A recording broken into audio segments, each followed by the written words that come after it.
வணக்கம் மக்களே. முள்ளங்கி கீரை சட்னி ஒரு முறை செஞ்சு பாருங்கள், திரும்ப திரும்ப செய்ய தோணும். இந்த முள்ளங்கி கீரை கிட்னிக்கெலாம் நல்லது சொல்லி கீரைக்காரக்கா சொன்னாங்க. அதனால் இது ஏற்கனவே நான் பொரியல்லாம் பண்ணியிருக்கேன், தேங்காய் பூ போட்டு முட்டை உடச்சி ஊற்றிலாம் பண்ணியிருக்கேன்.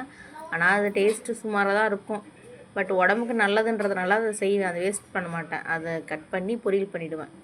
இப்போ தான் சட்னி அரைச்சி எங்கள் அக்கா சொன்னாங்க, சட்னி அரைச்சி சாப்பிட்டா செம்மையாக இருக்கும்னு.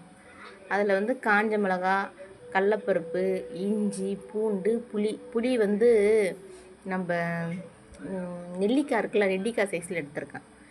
காஞ்ச மிளகா ஒரு 15. இது வர வீடியோ எடுத்துக்கிட்டே நான் போட்டேன்னா மிளகா வர கரிஞ்சு தீஞ்சிருச்சு. பட் தீஞ்ச ஸ்மெல் வரல, கொஞ்சம் நல்லா தான் இருந்துச்சு. இதனால் தீயாமல் நீங்கள் சிம்மில் வச்சு கொஞ்சம் வதக்குங்க, நல்லாயிருக்கும். இது புதினா துவையல் இருக்குல்ல, அந்த டேஸ்ட்டில் இருந்துச்சு, நல்லா இருந்துச்சு. நல்லா வதக்கணும். வதக்கி அதை ஆற விட்டு அரைச்சிடணும். மிக்சியில் அரைச்சிட்டு நல்லா மைய அரைச்சிடுங்க. அரைச்சிட்டு அதுக்கப்புறம் எண்ணெய், கடுகு, உளுத்தம்பருப்பு போட்டு திரும்பி தாளிக்கணும். தாளித்து நம்ம அரைச்சி வச்சதையும் கொட்டி நல்லா வதக்கணும்.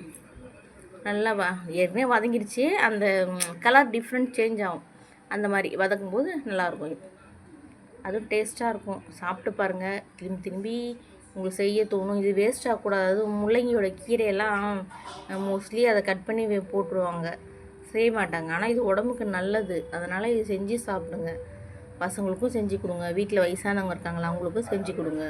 கண்டிப்பாக நல்லாயிருக்கும், உடம்புக்கும் நல்லது. சரி, என்னுடைய வீடியோ உங்களுக்கு பிடிச்சிருந்துச்சுன்னா சப்ஸ்கிரைப் பண்ணுங்கள், லைக் பண்ணுங்கள், ஷேர் பண்ணுங்கள். நீங்கள் சப்போர்ட் பண்ணால் மட்டும்தான் நான் அடுத்தடுத்த வீடியோ போட முடியும். உங்களுடைய சப்போர்ட்டு கண்டிப்பாக எனக்கு தேவைப்படுது. தயவுசெய்து சப்போர்ட் பண்ணுங்கள். இது இந்த சட்னி நம்ம இப்போ தோசைக்கும் தொட்டுக்கலாம், இட்லிக்கும் தொட்டுக்கலாம். இதில் ரைஸில் போட்டு பசங்க சாப்பிட்டாலும் டேஸ்ட்டாக இருந்துச்சு, அதுவும் யூஸ் பண்ணேன். சப்பாத்திக்கும் தொட்டுக்கலாம். அப்போ இது எல்லாத்துக்குமே யூஸ் பண்ணலாம், நல்லா தான் இருக்குது. நீங்கள் செஞ்சு சாப்பிட்டு பாருங்கள், கண்டிப்பாக உங்களுக்கு பிடிக்கும். திரும்ப திரும்ப செய்வீங்க, அந்த கீரையை வேஸ்ட் பண்ண மாட்டீங்க. கண்டிப்பாக முள்ளங்கி வாங்கினா அந்த கீரையோடு சேர்த்து வாங்குங்க. அந்த கீரையும் யூஸ் ஆகும், முள்ளங்கியும் சாம்பாருக்கும் யூஸ் ஆகும். நான் அதுக்குள்ளே சொல்லி முடிச்சிட்டேன், இப்போ தான் இதில் வதங்குது. ரொம்ப நன்றிங்க வீடியோ பார்த்ததுக்கு. தம்பி வர எண்டில் தேங்க்யூ ஃபார் வாட்சிங் சொல்ல சொன்னான். தேங்க்யூ ஃபார் வாட்சிங்.